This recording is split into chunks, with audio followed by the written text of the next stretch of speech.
Welcome to the Core Women Podcast, the place for women entrepreneurs, authors, and self-starters looking to build community and gain valuable insight through expert interviews with women at the top of their game. Join your host, podcaster, producer, expert coach, entrepreneur, and author, Dr. Summer Watson, as she aims to inspire and empower you through these candid conversations. Lean in and embrace the journey. It's time to start the show. Here's your host, Dr. Summer Watson. Today on the show, I'd like to welcome Kori Hahn, who is the author of Rituals of the Soul and founder of a community gathering place called Santosha Society, which is dedicated to travel, surfing, and the soulful. She hosts numerous trips around the world for hundreds of women who study Ayurveda, yoga, meditation, and all things related to soul growth, knowledge, and fulfillment. When she isn't traveling, she divides her time between Sri Lanka and Southern California. We have so much to talk about, so let's dive right into this, Kori, and welcome. Thank you so much. It's wonderful to be here. Absolutely. So, Kori, I'd like to ask you a bit about your personal journey. Before we jump right into your professional aspects of your journey, can you tell us a bit about where you grew up and how some of these interests might have contributed to your professional journey? Yes, great. Oftentimes I feel like that's the most interesting, even though I'm here promoting a book. People really love to hear about my life, actually, just as a traveler. And Right. So I grew up in Texas, actually, and lived a very, I'd say, normal life there, just going to school and living with my parents, and ended up going to college. And soon after college, a friend offered to drive up to Alaska and take me along with her. Oh. So at 21, we hit the road, and we were absolute city girls. We had no idea what we were doing. Even looking back on it, I'm so surprised on the drive up that we didn't have any situations with bears trying to get in the tent because we were eating food in our tent and all these Wow. things. Yes. Yeah. So eventually we made it up to Alaska, and slowly over time I learned how to live in the wilderness, and was so inspired by it. I had never really even seen a hiking trail. I truly came from the city and Wow. didn't have any hiking boots. And so to me, it was a whole new world. And I ended up staying 12 years working out in the native villages and the Alaska indigenous villages, taking small planes and all the little jobs I could find. Seasonal jobs are quite easy to find up here. So I started working. I'm just doing that just so I could be here. I just found that I loved it. And I met someone, and we bought a house together and started doing the very normal. I keep using the word normal, which I wish I had another word to use, but Traditional. we traditional. Yes, that works. You know what you've heard you're supposed to do. You Right. meet someone and you buy a house and you get a job. So I started being a school teacher and just kind of making this domestic life come into play. And about 7 years after that, I realized that I was really unhappy and I wasn't sure what to do or where to go. And all I knew is I needed to go. Yeah. That this, Right. it was uncomfortable. And Yeah. I wasn't happy in my situation, even though my partner was absolutely lovely. I couldn't even fault him for anything. And our house was so beautiful and so comfortable, but something inside of me really yearned to do something different. Right. And that's when I took off. I just left and started traveling and found some work in Europe. I knew I wanted to go surf. So I ended up in Sri Lanka and just started really fully becoming a full-time traveler in a way, and just wandered around for a few years. And eventually that led me into Santosha Society and my new life, I say, as a living in Asia and teaching yoga and meditation, and now as a writer. So it evolved definitely from Wow. That is amazing how it evolved and that you had the courage just to go, just to pick up and go. I think How it did took you- me a long time to get that courage. Maybe Right. I think I sat in that cabin in Alaska a long time working up that courage. But there was something inside of you that was telling you, this is not exactly where I want to be, how I want to do things. So let me ask you the next question, because this will start unfolding as we go through these questions. So you've written this amazing book, Rituals of the Soul. Can you tell the listeners about it and how this gives the reader a better understanding of yoga and how you integrated this into your life, as well as how this was part of that journey? Yes, that's a good question. And even I wonder some of the answers to those questions as well, because in ways I feel that I channeled the book. And so finding an exact moment that I decided to leave, or that I wrote the book, or that these revelations came to me is hard. I can't pinpoint that. Even last night, I was trying to write out all the answers so clearly and poetically. And I was like, I just don't know how it all came to be honest. Right. But as soon as I got to Sri Lanka and I was surfing, there wasn't much development as far as there were no yoga teachers around. There wasn't much yoga and surfing. Like Bali has a lot of this, and places like Costa Rica and even other places in Central America, Puerto Rico, there's a scene of yoga there where there's surf destinations, but that hadn't really happened yet in Sri Lanka. This is about the same time I found Instagram. And so I was just lonely. I didn't meet anybody there. It was still quiet for tourists. This is back about 2014. And I started just posting selfies of myself doing yoga. And I've had a personal yoga practice for 20 years, but I'd never really stepped out to start teaching that. And soon I found people contacting me saying, oh, can you just teach me a class here and there? And I realized the demand. And through that, I also realized that I was actually a pretty good yoga teacher through these little classes I was teaching and private lessons. And so that's how I kind of jumped into my teaching life and really allowed myself to dive into studying the spiritual 100% full time. No more playing around in Alaska like I had working as a school teacher and this and that. Then I was really in it. And so slowly I had this idea to create a business to gather with people. Because like I said, I was lonely sitting in Sri Lanka and teaching yoga during these, I think I was there the first time for 8 months.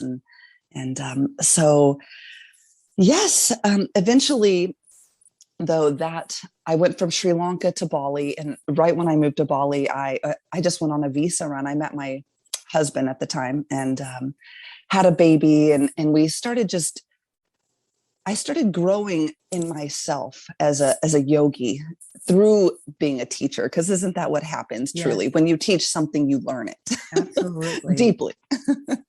And yes. like you really understand what's happening, not just let me repeat these phrases or what, Yeah, and you want to become more knowledgeable about the craft, about what's happening, because your students are going to ask you those questions and they're going to test you and they're going to really want to know and get deeper into the methods and the techniques and the various rituals, so to speak. And you want to know what that is. And being a teacher, you're a learner. So you want to learn and expand. So go on. It's the best thing we can do for ourselves. And you're right. So I started running yoga retreats soon after moving to Bali. So I kind of put my business into gear and started running lots of yoga retreats all around the world. And it was really exciting. It was scary. Another step of courage, most definitely, because I was just giving it a go, and had no idea what I was doing. I had never been an influencer or sold anything off Instagram. I'd been living in the woods. What was I going to do? Anyway, so I ran about 20 retreats. And like you said, I really learned my craft during that time. And so I just had a wild hair one day, and I can even look back to find the Instagram post, and I had not much of a clue. I mean, I knew I was going to write about yoga, but I didn't know the details or that it would become this Rituals of the Soul book that it is today. Yeah. But I just knew I wanted to write. So I started writing about like a science-based research book on intuition. And I was just loving the science. So I would find reports on neuroplasticity and how the brain actually learns to wire together. And you can actually train your brain to be more positive and to be grateful. And then I would learn about visualizations, and I would find these stories to prove things. And it was like I was writing a book on intuition, but once again, I was learning to be intuitive. And I would have these thoughts, really. I don't even know if they were thoughts, because they were just this like message to look something up as I was writing this book on intuition. And it just kept sending me somewhere. And then I'd take notes. And next thing you know, it just evolved into this method that was suddenly clear in front of me. It came to me so intuitively. And so through that, I learned how all these little practices I had learned over the years, from Tibetan Buddhist meditations to moving the body, to yin yoga, to neuroplasticity, even scientific things, techniques in psychotherapy. And I knew all these different topics. How did that tie into yoga? And so for the first time after 20 years studying this spiritual science, I saw yoga as a whole, and I saw it as an 8-step system. And so I started looking through that, and I read through all of the yoga sutras to look for where intuition comes into play. And I found that actually that's what the system, the stairway, is guiding us to do, is to listen to our soul and to live our life from that voice. Right. And at this point, now I'm a mother. So after I started this and started channeling this, and I do believe that happened not coincidentally, because we talk a lot about creativity and spaciousness, and that's where you really let your art flow from. Well, I had a baby in my belly, so I had a very spacious solar plexus, right? I was. Right. You become incredibly intuitive as a pregnant woman, and also as a mother, because you're learning to listen to your intuition, how to raise your child. There are many books, but you are your own book when it comes to parenting, most definitely, and understanding your child. So it all tied in with that.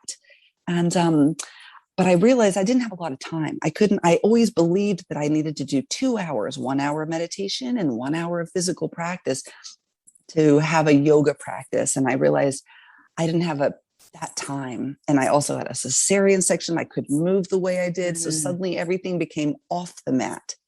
And I realized, if this is a system to become intuitive and to liberate myself from pain, my physical body isn't actually where most of the pain lives. It's in my mind. Mm-hmm. And so when I looked at those steps for healing my mind, for guiding me through this journey of life, it all made so much more sense to integrate intentions and purpose and meaning through small daily intentions, or small daily rituals. I'm sorry.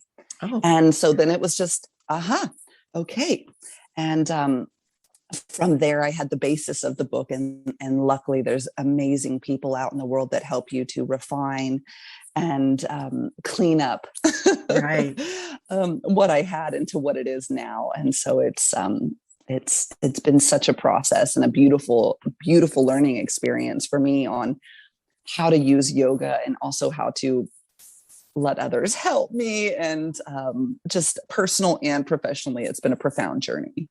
Oh, I'm sure. And it sounds like it. It sounds like there's so much learning and growth in this process, and that you really were challenged in a way to open up and to be vulnerable in many aspects of, you had these ideas, and just writing and having people read your stuff is being vulnerable. Going on the journey that you went on is being vulnerable and courageous, and you did all of it. And then you thought, I want to put this into a book somehow. I love this. How do I apply the theory and the practical aspects of this and the holistic practices and bring that all together? And so what was a challenge for you during this process? What was one of your biggest challenges? I would say understanding my own worth and trusting myself and finding my confidence to do anything I wanted to do. I think so many steps of the way, it's just, there's a little voice in many of us, that a critical inner asshole, if you will, that's just saying, no, you can't really do that. You don't really know that. And to step beyond that, to stop letting, there's a chapter in my book on blockages, and really to see those blockages for what they are, for fear or insecurity, and to move past that. Right. And even I'm still realizing that, because the past month I had so much fear. I just came up to Alaska, where I lived for so long, as I shared, but I was so scared to come back up here just to visit, just to stay for a month or two to see friends. There was so much fear of stepping into my past life, of living all the old grief and pain that I left here. And I had to see that for what it was, because in my mind, I was telling myself that that was a sign from the universe and that that was my intuition speaking. And it was like, no, it's not your intuition. That's fear.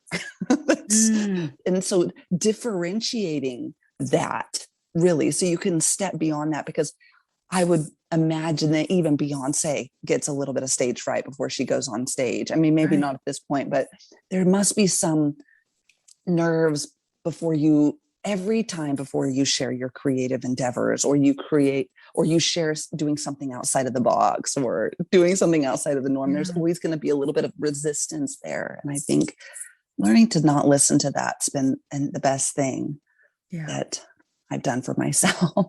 Kind of leaning into that resistance, because once you do that, a lot of times it's almost like that whole idea of control and thinking you can control everything. And in actuality, when you're there in that space, you're actually spinning more out of control than you realize. And sometimes if you just allow yourself to just get into what you're fearing or your courage, it kind of releases you from having to feel like, ooh, I have to manage everything that's swirling around me and that exterior noise. And it's like, a lot of times when you just lean in and just go, okay, I'm going to let it go, and I'm just going to see what happens. It's like, the magic enters. That's when the magic enters. Exactly. Yeah. Exactly. So as I move on, when I think about this book, it has the capacity of supporting so many in their physical and mental wellness in areas of meditation, breath work, mindset, focus, and so much more. Can you touch on your 8-step strategy in this book briefly? Yes, sure. Let's do that. So the first 2 steps that the yogis gave us are the yamas and the niyamas, and they're really just guidelines. So they're rules, and I don't want to go into that long. And that's often, people get a little bit lost in those first 2 steps. So I wrote them at the beginning of the book, but I almost encourage people to just come back to those later when they have a better understanding of the whole system. And those yamas are things like don't steal, respect your life, don't lie, basic rules, similar to the 10 Commandments. So just how to live an honest, truthful life. And then the second step are the niyamas, and these are our values and things that we can focus on to be a spiritual being. Tapas is one of those, so like a fiery passion. So really learning to listen to that fiery passion within you. Santosha is one of those. Contentment, truly doing what's going to make you happy and really tapping into that. So once you have calmed your mind and you get into this calm place and your nervous system isn't running on overdrive anymore, and you've moved through the yogic system, it's easy when you're having a hard time to make a decision. I always say, come back to those values, those niyamas, and use those to guide your decisions. And that should make it much easier. It's really interesting how that second phase are your values. And I always talk about values being such a foundational aspect of from where you launch. But I like how you say, come back to it, because you'll understand it once you go through the whole process. So that's really interesting. I think they're harder to understand before. Like one of them is Isvara Pranayama, and I might say these wrong. I tried to really take those Sanskrit words and make them usable in my book. So we don't go into the Sanskrit a lot, but one of the niyamas is to study the self, to know thyself. And how can you even have an idea what that is if you've never stopped and created space and listened to yourself? So they're quite difficult concepts until you see the rest of the yogic path. So let's jump into those then, since that's really where the tangible practices start happening and where the change can take place. And the first place I encourage everyone that doesn't know where they're supposed to be or what they're doing, or they're having nervous breakdowns and they're not sure of to be in their relationship, you start at that third stage, which is asana. And most people that do yoga think of asana as this vinyasa on the yoga mat wearing Lululemon, like very physical practice. And I base my entire book on the sutras. There's 196 ancient sutras that explains the entire method of yoga. And there's only one sutra in all of those, one aphorism, I should say. And it's just to have a steady and comfortable posture. That's it. All it's telling us to do with our physical body in this ancient book is to be comfortable, to relax, to release tightness. You don't have to put your legs behind your head. You don't have to do the splits. You don't even have to have a yoga mat.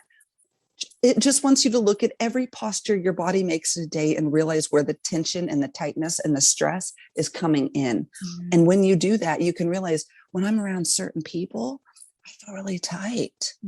Okay.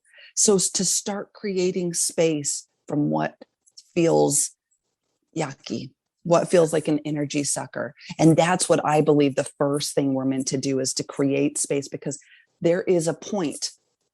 If you create enough space with anything, you can become appreciative of it again. And if you're not appreciative of things that in your life, like your partner right now, because a lot of people, should I stay or should I leave? I'm like, just create space and figure it out. All you have to do is create space. So that's really the starting point. And for any kind of journey to know yourself, or in yoga or in meditation, is to really create that space. And also many people will use the excuse, I'm just so busy, I don't have the time. And I think that's really comes back down to that first lesson that the yogis gave us. How can you create time? Because many of us use distraction and busyness as a way to avoid seeing our trauma and our pain. And so this is kind of the cure to that in a way. So once you start creating that space, the next step is pranayama, in moving into a more subtler awareness of yourself, and through the breath, and learning to concentrate the mind. And to be honest, I come from a family where many people believe and feel that they have ADHD, like my mother, my sister, and many people in my family feels that they have a hard time concentrating. And I also did too. But this next step, when I found meditation, which is pranayama, the same thing, that learning to focus on the breath, I learned to concentrate my mind, and I learned to focus and sit and feel into that spaciousness that I had just created in a way. So that's the next step. From that space, you learn to focus. And the more you learn to focus the brain, even, and your eyesight on it, one point or anything, you can focus in so many different ways. And I go into all the practices and ways within the book.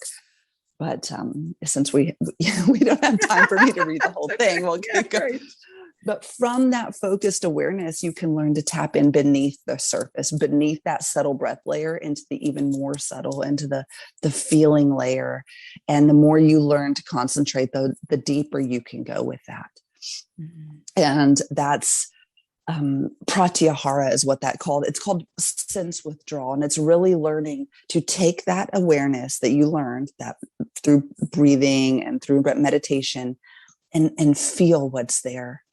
And these first 5 stages that I just explained are truly the basis for how we become intuitive, how we learn to feel within, how we learn not only to feel our trauma, because we are going to feel that as we become intuitive. We are going to realize everything that's living within us, intuition, as well as our pains, and not just pains from childhood, but also maybe past lives. We don't always know why or how these feelings got trapped inside of us. Sometimes our analytical mind loves to want to work that out. But in this yoga tradition, it's really saying, just try to move within and sit with that. And so I take those first 5 stages and we create a set of rituals called the intuition rituals. And if you do these daily practices of creating space, learning to focus and concentrate, to be mindful with breathing and breathing practices, and then to truly dive in and to feel, you will become intuitive. You will know what your soul is asking from you. And this is one of my favorite things is that you can do this every day with little intentions. You just do those 3 things, and they don't even sound that hard as I sit here and explain it to you. Mm-hmm. And then from that, there's 2 more stages, which is dharana, and it's more of this is the same thing as that breathing awareness that I told you earlier, but we really learn in this next step, the blockages that I told you about. You start to see that trauma and that pain in a way that you are subconsciously reacting to that. Mm-hmm. And the yogis even broke those blockages down to say, we create so much of our pain, and we don't go after our intuition so often just because of fear or insecurity, the blockages I told you earlier, really finding that courage. Yeah. And so we move through those typical hindrances, they call them, or veils that are blocking us from seeing our truth. And once you really know what those blockages are and you can see them and be aware of them, you don't have to live from them anymore. You can just say, like I did the other day, I'm obviously incredibly nervous, but I'm still going to get on this flight to Alaska. Mm-hmm. And that really helps you to become quite a powerful manifester for what you want.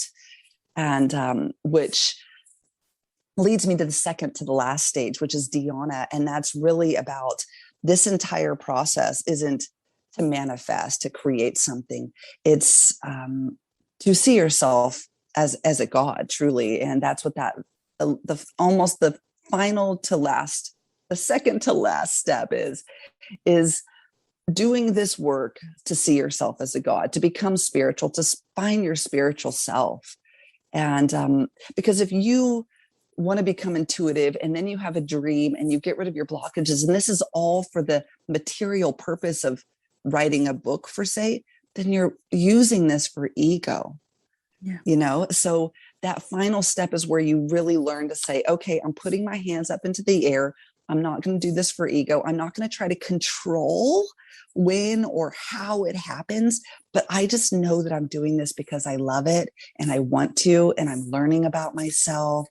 And then there are moments when you get to samadhi, when everything just makes sense. It all comes together. It's a moment of manifestation. And as we learn to use the 8-step cycle to manifest, maybe you do manifest ego dreams like a book or a cabin or money, and that's fine. But if you are learning how those 8 steps work, then you can come back and use that same process to manifest enlightenment, Zion, Shangri-La, whatever you want. So in your mind, you're like, I believe it's possible now because I see a path. It worked for me with my business. It worked with me for my book. It's worked with me coming here and having house sitting gigs to use right now, and then you realize, okay, this is actually really working. Why wouldn't it work for my liberation? Why wouldn't it work to heal and as a spiritual path? So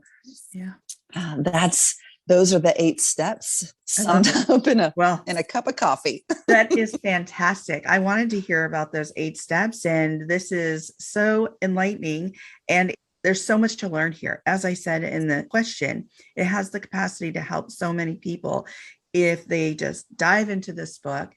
Many times, like those last 3 steps, when you said they sound so easy, yet it's sometimes those easy, most practical steps we forget to take that lead to so much growth, that allow us to, as you said, really open up to that intuition.